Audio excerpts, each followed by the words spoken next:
Melissa Ellen Gilbert was born on May 8, 1964, in Los Angeles, California. She was adopted shortly after birth by actor-comedian Paul Gilbert and Barbara Crane, placing her in the heart of the entertainment world from the very beginning. Surrounded by cameras, scripts, and sets, she grew up immersed in Hollywood's atmosphere, a place that can shape or break young performers. Through determination and inner strength, Melissa rose from child star to acclaimed actress, director, writer, and advocate. Her defining opportunity arrived at just 9 years old, when she won the role of Laura Ingalls Wilder in Little House on the Prairie, 1974-1983. Adapted from Laura Ingalls Wilder's beloved books, the show became an American television classic, a blend of frontier storytelling and heartfelt family drama that explored faith, hardship, and perseverance. As Half Pint, the affectionate nickname given by Michael Landon's Charles, Melissa brought warmth and honesty to the screen. Her portrayal made Laura feel genuine to millions of viewers, turning the role into one of the most iconic depictions of girlhood in TV history. But her career didn't end with the prairie. When the series wrapped, Melissa took on powerful and challenging television projects that proved her talent went far beyond childhood roles.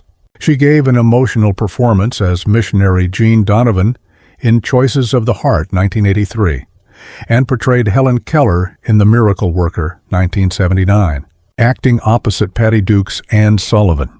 These roles revealed her dramatic depth and maturity.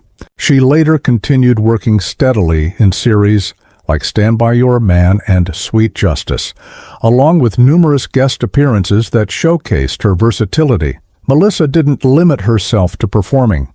From 2001 to 2005, she served as president of the Screen Actors Guild, SAG, using her position to champion better contracts, healthcare protections, and fair treatment for performers during a rapidly shifting era in entertainment. It became clear she was as much a leader as an artist. In 2008-2009, Melissa returned to her Little House roots in a new way, playing Caroline Ma Ingalls in the stage musical adaptation directed by Francesca Zambello.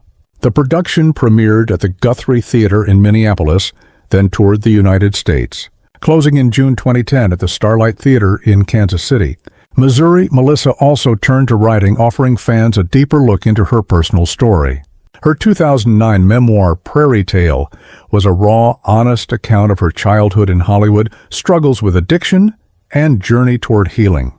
In 2014, she published My Prairie Cookbook, blending family recipes with nostalgic behind-the-scenes stories, a heartfelt gift to lifelong fans. Her willingness to speak openly about her challenges made her not only admired, but relatable to people far outside the entertainment sphere. Her personal life has been equally eventful. In 1988, she married actor Bo Brinkman, and the following year they welcomed their son, Dakota Paul Brinkman. Their intense and creative partnership eventually ended in 1994, leaving Melissa with hard-earned lessons about love and resilience. In 1995, she married actor Bruce Boxleitner, well known for Scarecrow and Mrs. King and the Tron films. The pair, introduced years earlier by Michael Landon Jr., created a blended family. Melissa became stepmother to Bruce's 2 sons, and that same year they welcomed their son, Michael Garrett Boxleitner, named in honor of Michael Landon. After more than 16 years together, the couple divorced in 2011. Love found her again with actor-director Timothy Busfield, famous for 30-something, The West Wing, and Field of Dreams. They announced their engagement in January 2013 and were married on April 24th of that year in an intimate Santa Barbara ceremony.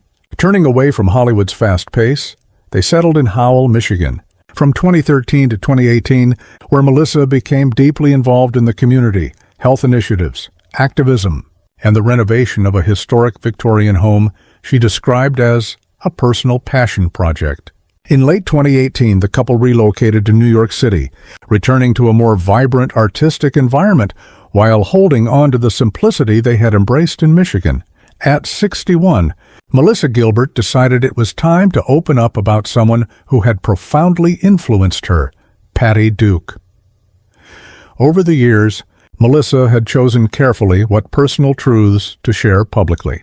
But with time and perspective, she spoke openly, offering both admiration and heartfelt reflections. "Patty Duke was one of the most fearless actresses I've ever seen," she said. "Patty had a rare gift for shedding artifice, allowing audiences to witness the raw soul of a character. For a young performer like Melissa, watching Patty work was both inspiring and intimidating.